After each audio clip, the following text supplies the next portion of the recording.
अस्सलाम वालेकुम dear viewers, मैं हूं Wahid Wazir. Welcome to my YouTube channel. तो इस वीडियो में हम डिस्कस करने वाले हैं बायोसिंथेसिस ऑफ जिबरेलिन्स, यानी जिबरेलिन्स हार्मोन की बायोसिंथेसिस किस तरह होती हैं।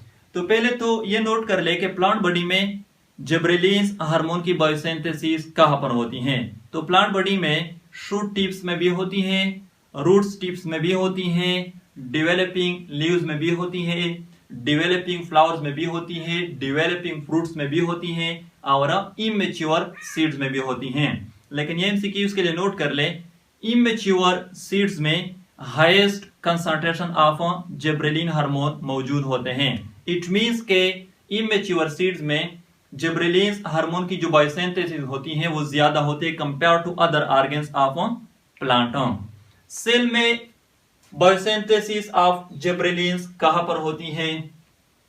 तो कुछ स्टेप जो है वो प्लास्टिड में हो जाते हैं, कुछ स्टेप्स इंडोप्लाज्मिक रेटिकुलम में हो जाते हैं, पार्टिकुलरली रफ इंडोप्लाज्मिक रेटिकुलम में, और कुछ स्टेप्स साइटोसोल में हो जाते हैं। यानी ये जो प्रोसेस है बायोसिंथेसिस ऑफ जिबरेलिन्स, ये प्लास्टिड में स्टार्ट हो जाता है, शुरू हो जाता है, साइटोसोल में खत्म हो जाता है, कंप्लीट हो जाता है।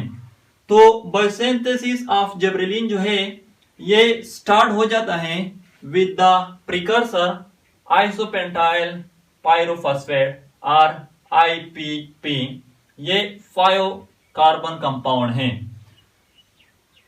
इसकी आइसोमेराइजेशन हो जाती है इनटू डाइमिथाइल एलाइल पायरोफॉस्फेट और DMAPP bye the help of enzyme isomerase.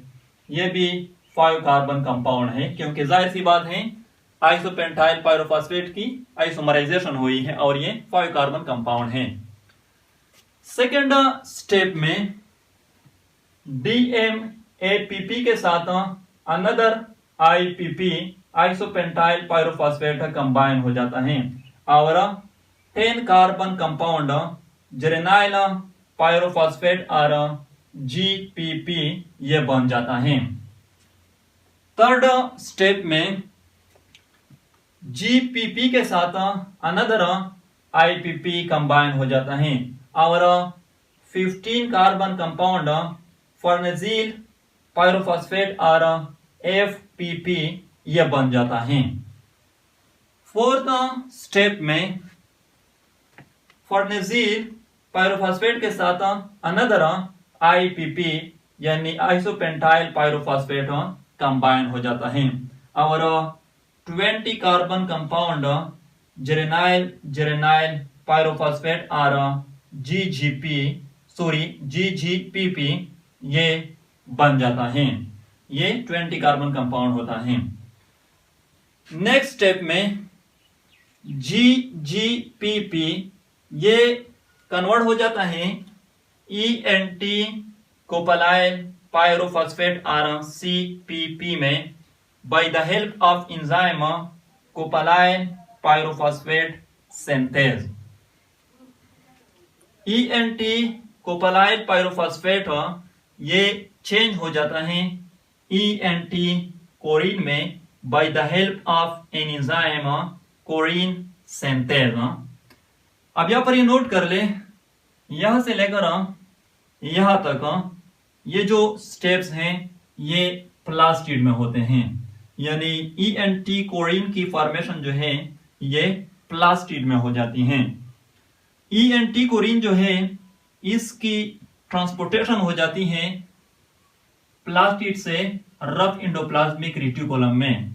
Rough endoplasmic reticulum में ENT कोरिन की ऑक्सीडेशन हो जाती है इनटू ENT कोरिनोइक एसिड और इस स्टेप में जो एंजाइम यूज होती है वो है कोरिन ऑक्सीडेज।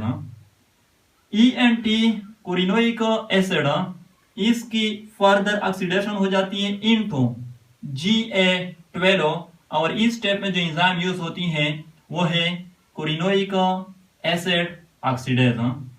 GA12 जो है ये प्राइमरी सोर्स है जिबरेलिन्स का। अब ये जो 2 स्टेप है ये रफ इंडोप्लाज्मिक रेटिकुलम में होते हैं। GA12 जो है इसकी ट्रांसपोर्टेशन हो जाती है रफ इंडोप्लाज्मिक रेटिकुलम से इनटू साइटोसोल, और वहां पर GA12 की फर्दर मॉडिफिकेशन हो जाती है into different varieties of gibberellins like GA1, GA2, GA3 etcetera. तो इस तरह जिबरेलिन्स की बायोसिंथेसिस होती हैं। और यहाँ पर लास्ट में ये भी नोट कर ले, मोस्ट इंपॉर्टेंट पॉइंट है, बाज बुक में या बाज जगहों पर पायरोफॉस्फेट की जगह पर डाइफॉस्फेट का टर्म जो है ये यूज किया गया है, डाइफॉस्फेट। तो दोनों एक ही बात है।